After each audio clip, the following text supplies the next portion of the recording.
조금 좀 긴 내용이 아닐까 생각을 합니다. 우리가 지난 새벽 기도회 때는 히스기야 왕에 대해서 이야기를 많이 했습니다. 하나님 앞에서 정직하게 행했다. 그래서 그 하나님 앞에서 정직하게 행했다라고 하는 그 정직의 의미가 뭐냐 하는 것을 우리가 잠깐 생각도 해봤습니다. 하나님 앞에서의 정직이라고 하는 것은 물론 도덕적인 또는 어떤 윤리적인 면도 분명히 있겠지만은, 그러나 하나님만을 섬기는 것, 그렇죠? 하나님이 말씀하신 그 율법의 말씀을 쫓아서 살아가는 것, 그것이 바로 정직이고 그것이 진리다. 이렇게 이제 우리가 이야기를 했었습니다.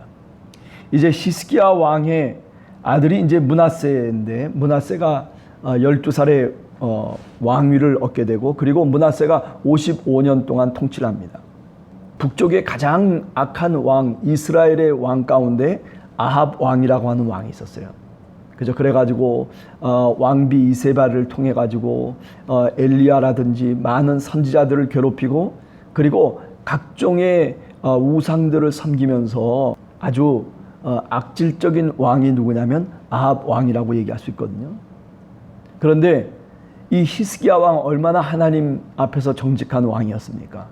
그런데 그 아들이 12살 왕이 돼서 55년 동안 가장 악한 왕으로 기록되고 있습니다. 자기 아버지 히스기야가 다 제거시켰던 산당을 다시 복원하고, 그리고 때려 부셨던 바알 제단을 다시 세우고, 그죠? 또 뿐만 아니라 성전 속에 있었던 아세라 목상들 다 찍어서 없애버렸는데, 그런데 그것을 다시 아들이 복원시키는 거예요.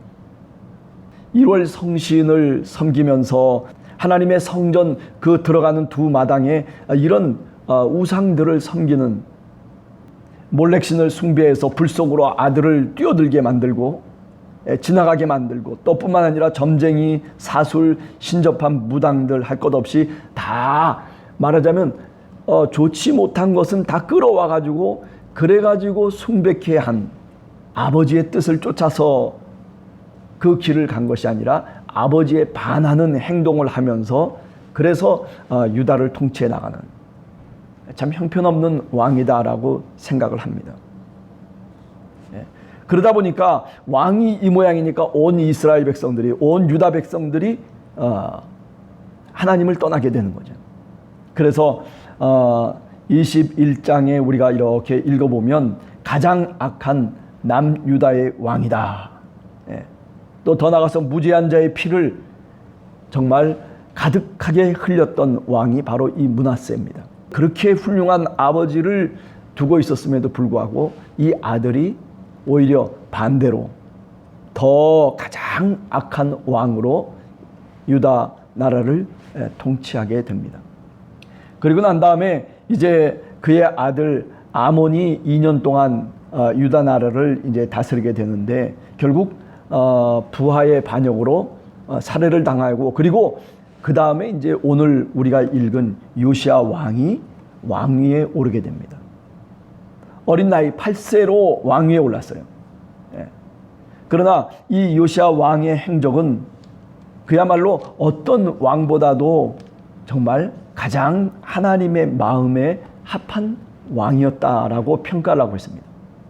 열왕기 역사가들은 그렇기 때문에 요시야를 메시아라고까지 얘기하고, 이 요시야 왕을 정말 다윗의 그 행한 그대로 다른 왕으로 그렇게 이야기를 하고 있습니다. 31년간 유다 나라를 다스렸죠. 그다가 맨 마지막에 오늘 성경 말씀을 보면 애굽의 왕 느고라고 하는 바로가 아수르를 공격해 들어가는 그 전쟁의 과정 속에서 결국 요시야 왕이 바로 느고에 의해서 죽게 된다라고 하는 거죠. 우리가 오늘 읽은 이 요시야 왕에 관련된 23장의 말씀을 가만히 읽어보면, 야, 세상에 어떻게 이렇게 수많은 우상들을, 그죠? 하나님을 섬기는 이스라엘 백성들이 이렇게 섬길 수 있을까? 우상 숭배를 이렇게 할 수 있을까? 뭐 그 종류도 말로 할 수가 없어요. 예. 바알과 아세라와 1월 성신과 그리고 이름 모르는 산당들을 짓고 이 요시야 왕이 그것을 폐지해 버리고 우상 숭배자들을 다 없애 버리고 성전 내에 남창의 집, 뭐 성전 속에 하나님의 성전이라고 하는 그 속에 남창의 집을 짓고 이렇게 엉망인, 정말 완전히 갈 때까지 간 그런 모습이 사실 오늘 이 23장을 통해서 우리가 알게 됩니다. 성전 내에 아세라 목상을 세우고 게바에서 부활사바까지 얼마나 많은 산당들을 지었는지 몰라요. 또 태양을 숭배합니다. 애굽의 그 물질과 문명을 끌고 들어와 가지고 태양 수레를 만들어서 그거를 숭배하고 몰렉 신을 또 섬기기도 하고, 그런가 하면 아스의 그 지붕 위에 제단들을 져 가지고 그래 가지고 그 제단에다가 예배하고 제사하고 이런 것들 다 누가 요시야 왕이 다 격파시켜 버리죠. 또 아스타롯이나 그모스나 밀곰이나 그 주변에 있는 나라의 그 우상들을 이스라엘이 다 수용해가지고 말하자면 섬기고 있었거든요. 그것도 다 역시 제거시키죠. 베델과 단에 말하자면 제단을 세우고 산당을 세웠던 그 모든 것도 요시야 왕이 다 없애버립니다. 뿐만 아니라 그렇게 잘못된 우상을 숭배하는 산당의 제사장들, 그들을 다 모여가지고 그래가지고 죽게 만듭니다. 그리고 결국 23장 21절에 보면 처음으로 유월절을 제대로 지켰다. 그래서 요시야 왕을 우리가 보통 어떻게 평가하냐면 종교개혁을 했던 왕이다. 가장 완전하게, 가장 최종적인 그런 어떤 종교개혁의 그 목표를 달성했던 사람이 바로 이 요시야 왕으로 그렇게 우리가 평가를 할 수가 있는 거죠. 요시야 왕이 이렇게 종교개혁을 하게 된 계기가 사실은 있었어요. 그냥 뭐 처음부터 이런 사람으로 태어나가지고 종교개혁을 한 것이 아니라 서기관 사반 그리고 대제사장 hil기야가 성전이 파손된 것을 이제 수선을 하죠. 그게 이제 22장 5절에서 6절에 나오는 내용입니다. 수리하다가 성전 안에서 율법책을 발견하게 돼요. 그래서 일반적으로 우리가 얘기하는 학자들의 견해에 의하면 이 율법책이 도대체 어떤 책이었을까 했을 때 우리가 보통 신명기다 이렇게 얘기합니다. 그리고 22장 10절에 보면 율법책을 이제 왕들 앞에서 그리고 대신들 신하들 앞에서 낭독을 하죠. 그때 이제 요시야 왕이 옷을 찢으면서 각오를 다짐합니다. 내가 이제 이렇게 우리나라가 정말 많은 주변에 있는 강대국에 의해서 이렇게 괴로움을 당하고 그리고 이렇게 고통을 당하고 이렇게 제대로 나라가 세워지지 않은 이유가 다른 것이 아니라 바로 하나님이 우리에게 주신 이스라엘 백성들에게 주신 그 율법을 제대로 이행하지 않았기 때문이다 라고 그렇게 결론을 짓는 거죠. 그래서 복된 민족으로 약속의 백성으로 그리고 정말 새로운 이스라엘로 거듭나야 되겠다라고 하는 그런 은혜를 요시야 왕이 갖게 되고 그리고 그것을 실천에 옮기게 되는 거죠. 그때가 이제 왕이 된 지 18년이 지나서요. 그래 우리도 세상을 살아가면서 어떤 때는 이런 계기가 있어요. 내가 다시 새롭게 거듭나야 될 계기가 있고 또 내가 하나님의 말씀대로 이제는 순종해야 되겠다라고 하는 그런 그 하나님이 정한 그 때가 우리 모두에게도 사실은 있거든요. 그런데 오늘 이 요시야 왕을 가만히 보면 성전에서 성전을 고치다가 그죠? 발견한 그 율법책을 읽어보면서 거기서 하나님의 은혜를 받고 그리고 그 말씀을 통해서 그 신명기의 말씀을 통해서 말하자면 자기 자신을 새롭게 변화시키고 그리고 자신뿐만 아니라 온 국가를 하나님의 백성을 다시 새롭게 만들었던 그런 장본인이 누구냐면 바로 이 요시야 왕이라고 그렇게 말씀드릴 수가 있습니다. 저는 이 이야기를 쭉 읽어보면서 열왕기 상하를 읽어보면서 제일 마지막 피날레를 바로 이 요시야 왕으로 잡고 있습니다. 사실은 열왕기서의 가장 핵심적인 내용은 바로 이 23장에 나와 있어요. 다윗도 아니고 솔로몬도 아니고 뭐 여로보암이나 또는 르호보암이나 이런 많은 왕들이 사실은 이 열왕기 역사가의 핵심적인 파이널 골이 아니에요. 열왕기 역사가가 제일 마지막으로 남기고 싶었던 그 역사의 교훈은 바로 이 23장 요시야 왕의 종교개혁이었다라고 하는 거죠. 네. 여러분 한번 시간이 있으시면은 열왕기하 23장을 한번 읽어보시기 바랍니다. 얼마나 많은 우상들을 숨겼는지, 예? 얼마나 많은 우상들을 숭배하고 그들을 예배하고 그리고 못된 일을 왕들이 골라서 했는지. 예? 어떻게 보면 이 지도자들의 문제가 여기에 있다라고 생각을 해요. 예? 그렇죠? 왕이 또는 궁전이 또는 성전이 썩어버리면 그러면 백성들은 말할 필요가 없는 거죠. 얼마나 힘들게 사실은 이스라엘 백성들이 유다 백성들이 살았겠는가라고 하는 것은 우리가 충분히 짐작하고 남습니다.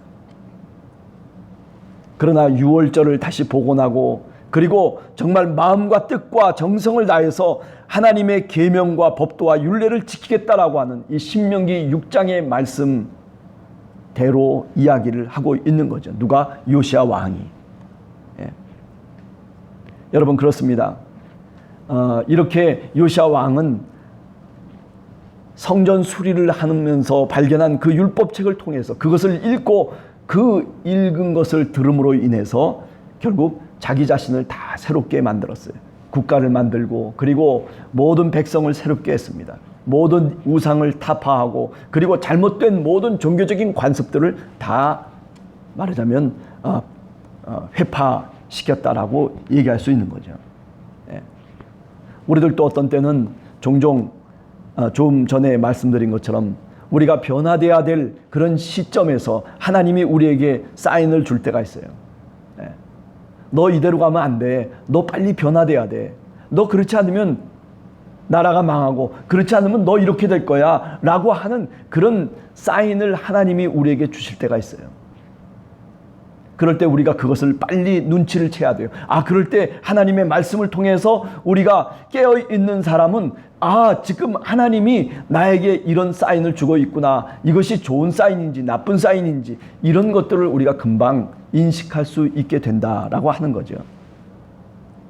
요시야 왕은 자신의 옷을 찢으면서 회개했습니다. 하나님의 말씀대로 내가 살겠습니다 라고 그렇게 결심하면서 그러면서 자신의 일생을 살게 됩니다. 사랑하는 우리 함께하는 교회 성도 여러분, 이 새벽에 요시야 왕의 이야기를 읽으면서 우리 속에도 이런 수많은 우상들이 우리의 마음의 구석구석을 갉아먹고 있고 그리고 어쩌면 우리가 살아가는 이 세상도 이 수많은 이런 우상과 같은 존벌레들이 세상을 갉아먹으면서 그러면서 하나님을 거부하고 그리고 하나님이 아니라 또 다른 것들을 섬기도록 그렇게 우리를 유혹하고 그리고 우리를 미혹하고 있다는 점을 우리가 분명히 깨달아 알아야 됩니다. 우리의 마음속이 어쩌면 이스라엘 국가와 같을지도 몰라요. 그죠? 하나님께만 집중해야 되는데 그런데 다른 것에 우리의 마음을 팔아버리고 우리의 정신을 팔아버리고 우리의 신앙까지 저 물질과 만몬주의에 우리가 다 빼앗겨버리고 살아가는 그런 신앙인들이 우리 주위에 얼마나 많은지 모릅니다. 베델과 단에 우상 숭배하는 그런 황금 송아지를 만들어 놓고 그리고 이스라엘 백성들이 그렇게 하나님을 거부했던 것처럼 오늘 또 우리는 황금주의에 또는 다른 어떤 이데올로기에 의해서 우리가 이 시대를 하나님을 거부하면서 살아가고 있는 모습들을 우리가 분명히 깨달아 알아야 된다라고 생각합니다. 바라기는 오늘 이 새벽에 이제 열왕기 상하를 끝내면서 한 번 더 깨닫게 되는 것은 마지막이 좋아야 되겠다라고 하는 거죠. 마지막이 좋아야 되겠다. 처음이 어떻든 간에 마지막에 이렇게 요시야 왕이 그죠? 요시야 왕이 이스라엘 백성들을 개혁하고 새롭게 만들고 이렇게 왕으로서의 어떤 자기 책임을 다하고 있는 이 요시아 왕. 그래요. 이스라엘은 그 다음에 시드기야 왕을 통해서 이제 멸망을 할지라도, 그러나 이 요시아 왕은 자신의 시대 속에서 자신의 역할을 잘 감당하고 그리고 하나님을 숨기며 나아갔던 왕이라고 하는 것. 열왕기 역사가들은 그래서 이 요시아 왕을 가장 위대한 왕으로 뽑고 있다라고 하는 점을 우리가 생각하면서 오늘 또 주님의 말씀을 좀 더 깊이 우리가 읽으면서 그리고 그 속에서 우리의 삶을 다시 좌표를 정하고 그리고 새롭게 우리가 하나님의 말씀을 쫓아갈 수 있는 그런 믿음의 사람으로 오늘 하루도 살기를 간절히 소원합니다. 같이 기도하겠습니다.